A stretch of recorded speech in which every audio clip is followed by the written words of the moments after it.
Optophobia, the fear of opening one's eyes.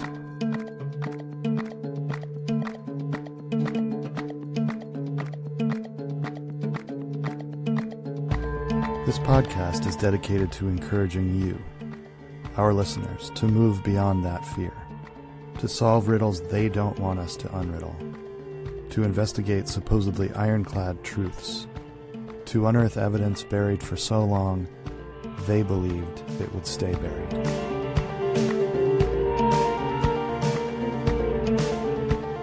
Season 1. A Cold War-era military base in the Horn of Africa called Kagnew Station. For years, there was an official story about a U.S. intelligence project at Kagnew, codenamed Stonehouse. The project included a pair of 15-story parabolic antennas that the American government claimed was simply part of a powerful radio communications operation. But as the space race with the Soviet Union intensified, that cover story looked increasingly flimsy. By the 1970s, civil war forced the U.S. from Ethiopia, and Kagnew Station closed for good. Or did it?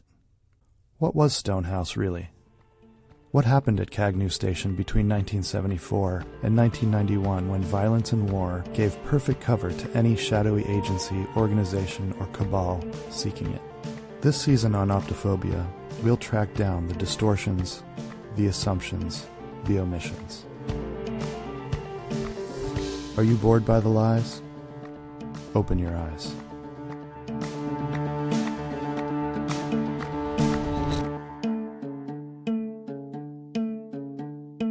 Hi everyone, I'm your host, William Rawls.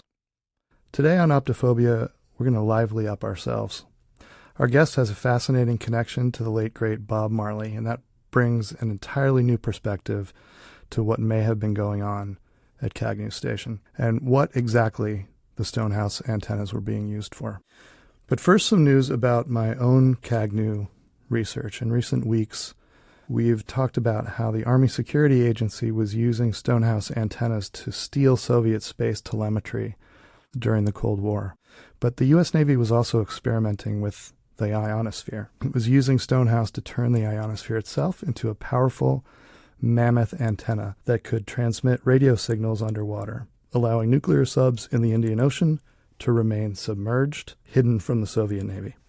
But it turned out that by heating up the ionosphere, the Navy was changing it, and the radio signals received by the SLBM program submarines included mutated electrons that may have caused SPDD, or sudden psychotic delusional disorder, in 23 sailors in the Indian Ocean fleet in the mid-1960s. Last week, I played you a short recording I found in the National Archives of what one of those mutated signals sounded like.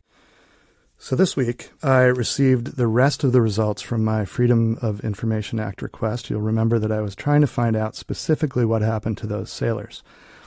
In a 1968 memo to Admiral Thomas Hinman Moore, Chief of Naval Operations at the time, the commander of the Office of Naval Intelligence reported that each of the 23 sailors afflicted with the SPDD had a different but related reaction.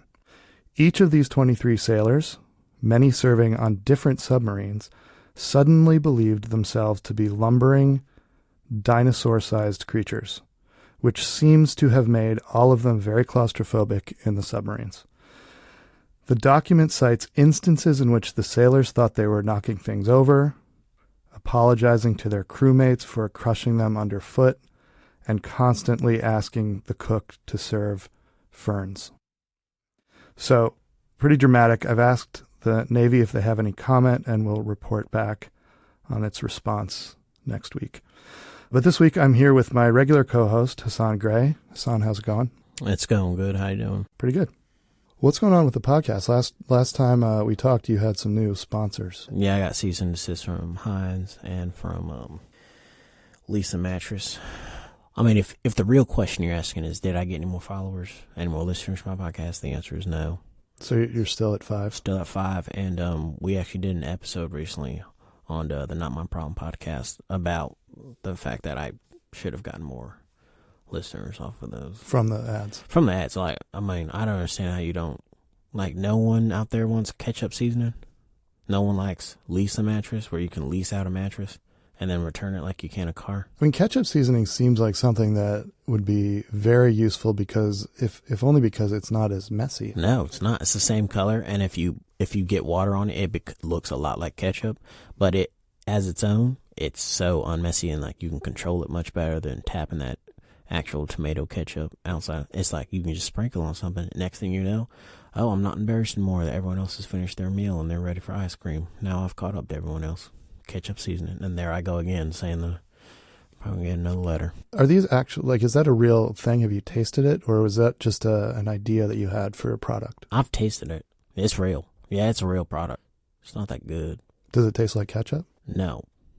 And tastes like cumin. Yeah, it tastes like cumin, which cumin is a spice that you can't just put on anything. So I would put that on French fries, maybe. Okay, well, to each their own. But then if you do get it wet, it does like bubble up and look like ketchup. It's so fascinating. Well, as always, if you're new to the Kagnew story and want some background, go all the way back to our first episode or go to our website, optophobia.org, for more context. Unfortunately, our scheduled guest for this week, Grimy Mathers, couldn't make it. Grimy is a cartographer in Crump, Tennessee.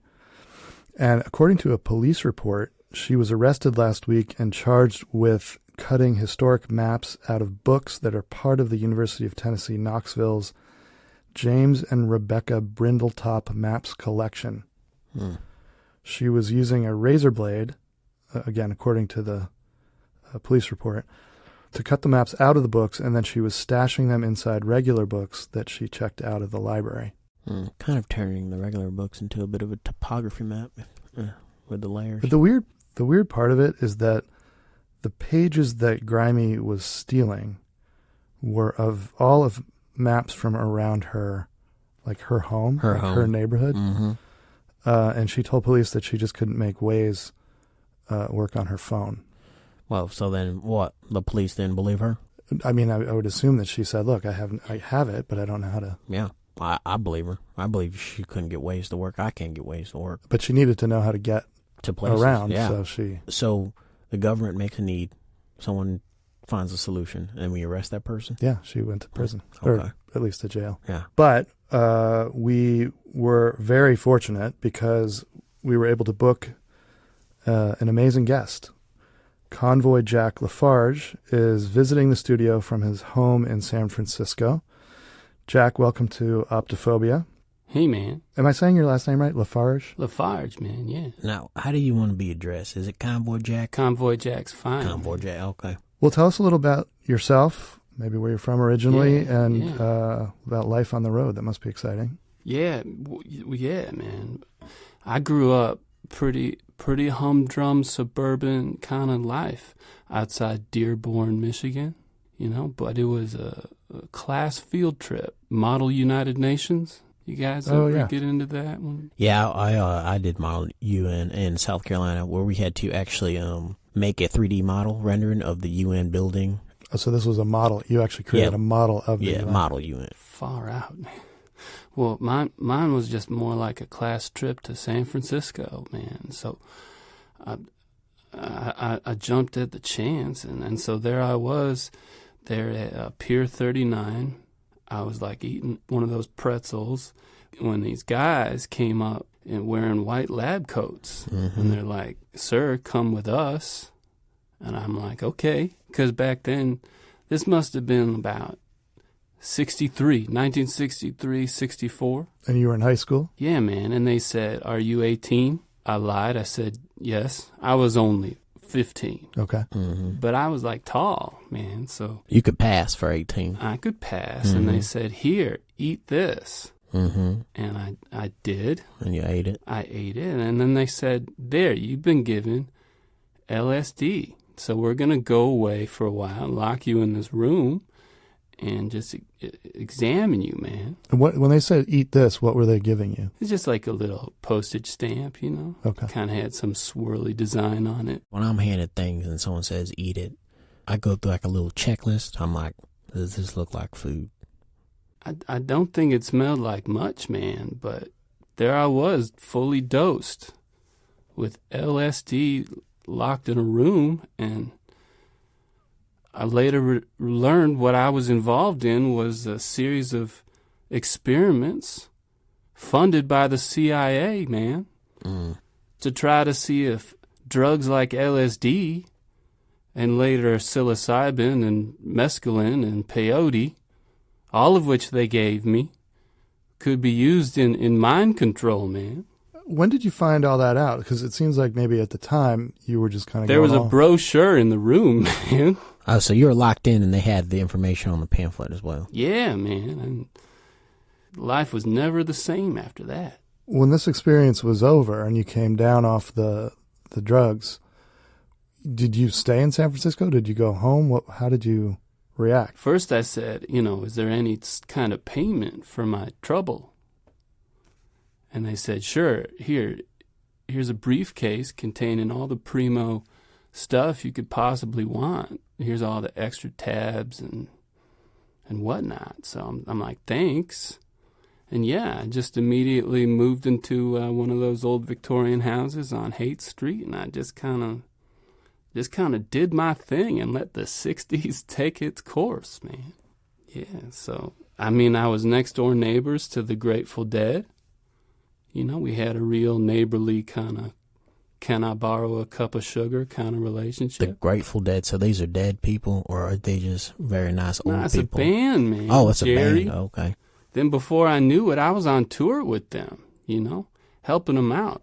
That's when my roadie career got started, Let's take a quick break, and we'll come back with Convoy Jack to talk about his roadie days. We'll be right back. Hey, Optophobes. Have you ever lost your company in a game of pinochle? Well, that's what happened to Mr. Gizzard Charlemagne, founder of Blend Venom Solutions, LLC. Regular Optophobia listeners will remember that several weeks ago, Mr. Charlemagne heard our ad for his product, Spikenard Monocled Cobra Solve, while listening to our show at a Florida elder care facility, the Polyps at Jonathan Winters. That prompted a flurry of legal threats, and we were forced to accept a weird ad last week for Roman helmets. Well, luckily those days of shilling for Vespasians are behind us, because Mrs. Jackie O'Sherd, the new owner of Blend Venom Solutions, is a big fan of our show, and has bought out Optophobia's mid-roll ad placement for the rest of Season 1. Mrs. O'Sherd tells me that her big win over Mr. Charlemagne came during an 8-player double-deck game of pinochle with both cutthroat and racehorse modifications. Congratulations to her, and also to Spikenard Monocled Cobra Solve lovers everywhere. Gird for the burn, indeed. Okay, we're back with our guest today, Convoy Jack Lafarge, who was just starting to tell us about how he first became involved with the music scene in San Francisco and became first a roadie with the Grateful Dead. Yeah, man. I went everywhere with the Dead, plus Jefferson Airplane. Name a San Francisco band, Santana. I was there on the road with those guys, You must have a lot of stories from those psychedelic rock and roll. Oh, yeah. Like Santana, he's really afraid of spiders, so when he would get into his hotel room and there'd be spiders, man, he'd get freaked out. And Grace Slick's allergic to nuts, man. So when backstage when the snacks contain nuts, I was like, Grace, stay away, man. Wow. Epic stories like that was what music was like back then, man. So your epic stories right now are one guy's afraid of spiders, another guy backstage had a nut allergy. And Elton John had foot fungus, man. That's again personal. That's a personal. So did you have to go to the pharmacy and grab something for, as a roadie? Yeah. Yeah, I had to do all that kind of gopher stuff, man. But it was worth it to be part of rock and roll, man. So how did when the 60s changed into the 70s, did roadie life change with it? How did you eventually hook up with the Wailers? I like that question, man, because really you got to think that's when rock became rock with a capital R, man. It's all about the money. Tours got bigger and bigger, man. I blew through London. I happened to catch Bob and the Wailers. And I'm like, That's my stuff right there. That's my music. That's the music of my people. Man. And so the Wailers hired you because you'd had this extensive experience as a roadie, and were they on? That's when I started being called Convoy Jack, because that's when I started driving the bus. Oh, okay. Yeah, that makes sense. They call it Convoy Jack. You're leading the convoy to the next town, man. So that's what we did, man. We tore through great swaths of continents, man, to play shows in really far off, removed places, man. Did you ever you ever play in Africa? That's the thing, man. Of course we played in Africa, man. Yeah. You ever hear of that tour Babylon by Bus? Mm-hmm. Yeah, well, there was a whole Africa leg. This is late 70s. This is like 79. And he said he wanted to tour the whole African continent, man. But where he really wanted to go was Ethiopia, man.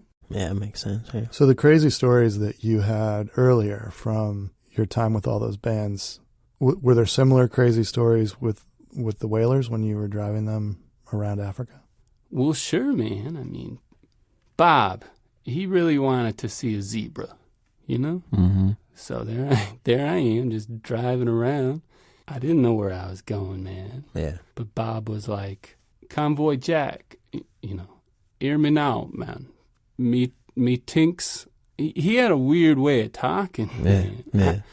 Me tinks I seen a zebra over there.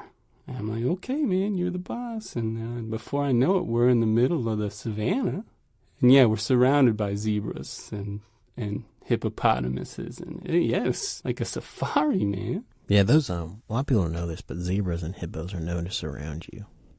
Once you're in their area, they're very territorial. So like hippos and zebras, gazelle will do it as well, and wildebeest will, but they frighten easier. Yeah, it's dangerous, you know. And I'm like, Bob, get back in the bus, man.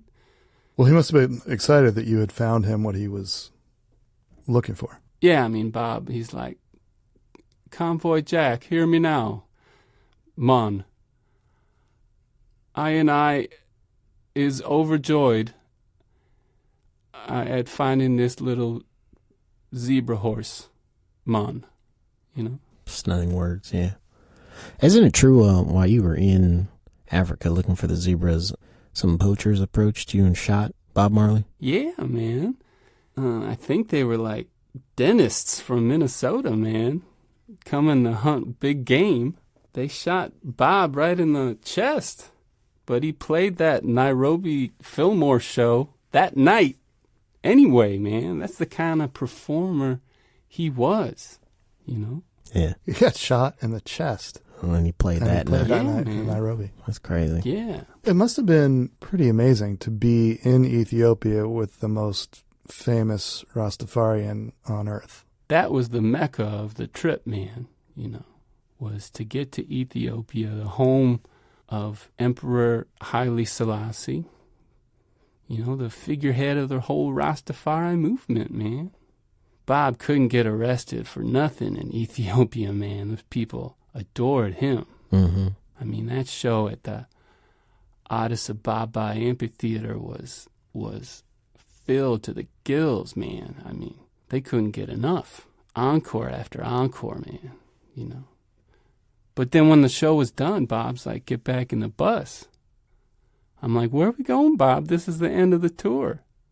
And he's like, I heard there's this recording studio that's a few hours away. This place, Kagnew. Mm-hmm. He's like, I want to record there, man. Convoy Jack, man. I think I know the way to get there, man. When Bob Marley said tink, was he saying think? He was saying think, man. Okay, because sometimes, so I'm getting it confused as well, because sometimes he hits the T hard, and sometimes he just hits it regular. Because sometimes he's like, I be thinking about it. And then other times he's like, me go over there. That's good. That's almost as good as my impression, man. Bob really wanted to get to Kagnew Station to record there.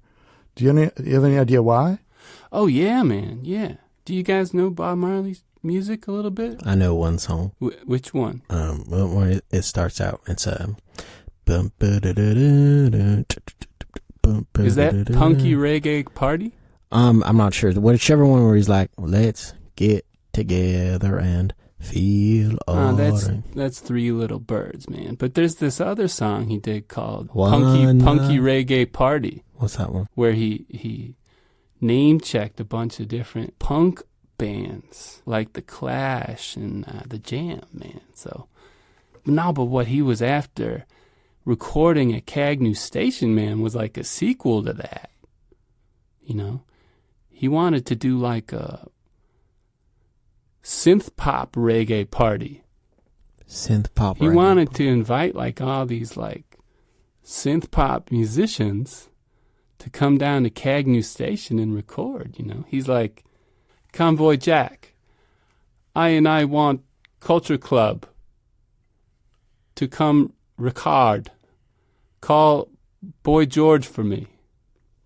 So I did. I got Boy George down to Ethiopia, you know. Because this was almost the 80s, right? You said 79? Yeah, right when these kind of bands were taking off, man. Bob was real taken by their sound. So like Kajagoogoo? Kajagoogoo, No, man. it's pronounced Kagnew. Nah, the group, Kajagoogoo. Oh, the group. Oh, okay, I'm sorry. The Human League, man.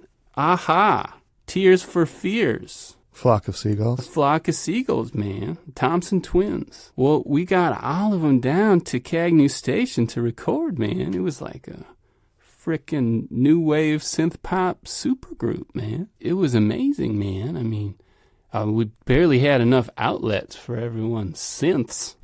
Oh, everybody was recording at the same time? Yeah, I had to run a lot of extension cords, man. Yeah.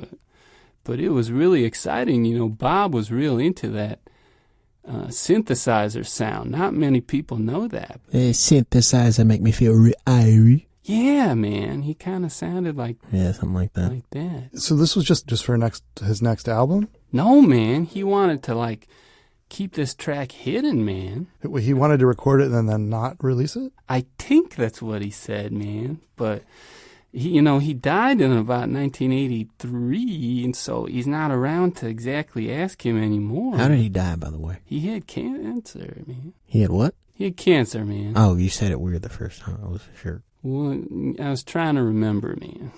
But he wanted the track buried because, man, he told me, Convoy Jack, you know, I think that you can broadcast music from this station, man, and it can play all around the world and make the people feel irie. Yeah. Man. He had a way of punctuating his speech with saying things like "mon" a lot. His brother does the same thing, but he's a little more progressive. He says "woman." Who? Bob Marley's brother. Who's his brother, man? Rob Marley. Oh, Rob Marley. Cool, man. Does he have a tour? I could use another job, man.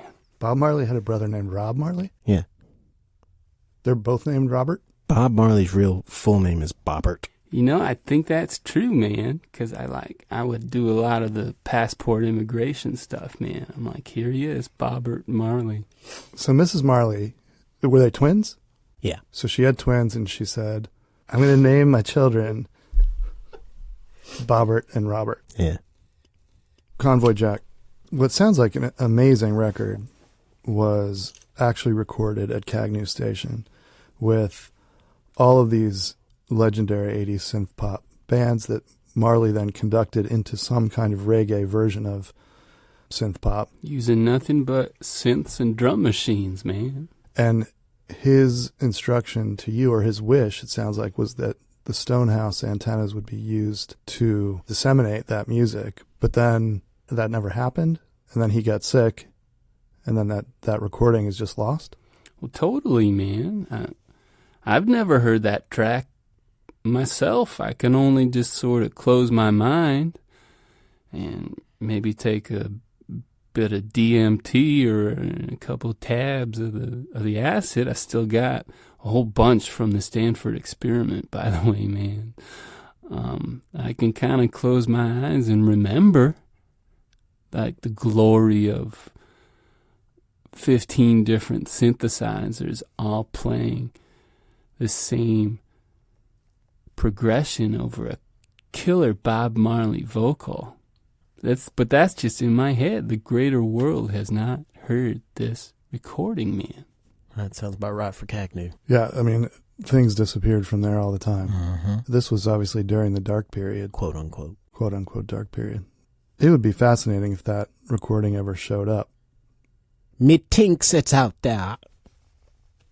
I want to thank our guest this week, Convoy Jack Lafarge. Thank you for coming into the studio to do this. I appreciate it. My pleasure, man. Yeah, Thanks, I'm man. super happy you came, Kagnew Jack. Thank you to my co-host this week, Hassan Gray. He's the host of the podcast Not My Problem. Find it wherever you... Literally anywhere you could possibly listen to a podcast. Come on, guys. We got to up his... Yeah, I just need... If fan base. one more person listens to it, I consider that a success. Yeah. I mean, we've mentioned it so many times. I can't believe you don't have one more listener. What's a podcast, man? That's what you're on right now. Huh? You probably don't know. Your eyes have been closed this whole time.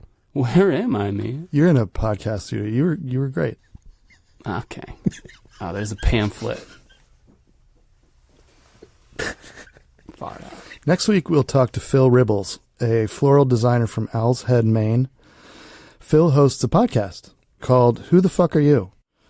Phil has been talking for years about developing an adult water park at Kagnew Station using the Stonehouse antennas as part of a giant bar and water slide. And I guess recently when he was researching the licenses that he needs in order to develop Kagnew, he discovered a document that suggested the land the U.S. government leased from Ethiopia in the 1950s to build Kagnew and Stonehouse was not actually owned at the time by Ethiopia. Instead, these hundreds of acres that the U.S. was on top of for so long had actually been purchased by Walt Disney right before he had his nervous breakdown in 1931. And Phil is obviously pissed because that puts a crimp in his water park plans, which he's talked a lot about on his podcast. So it'll be interesting to get his perspective. Thank you for listening to Optophobia. I'm William Rawls, and I'll leave you with this. Life's scars are no different than the scars one receives when attacked by a polecat.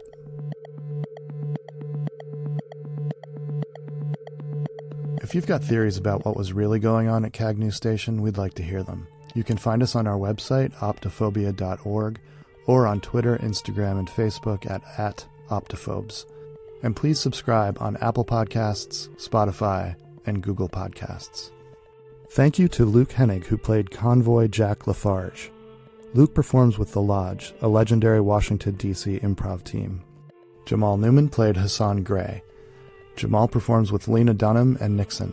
You can follow him on Instagram and Twitter at HelloNewman and find him at jamalnewman.com. Optophobia was produced by Tim Townsend. Music was composed by Bart Warshaw. Cover art by Claire Smalley. Website by Chance Griffin. Thanks for listening. Until next week, keep 'em open.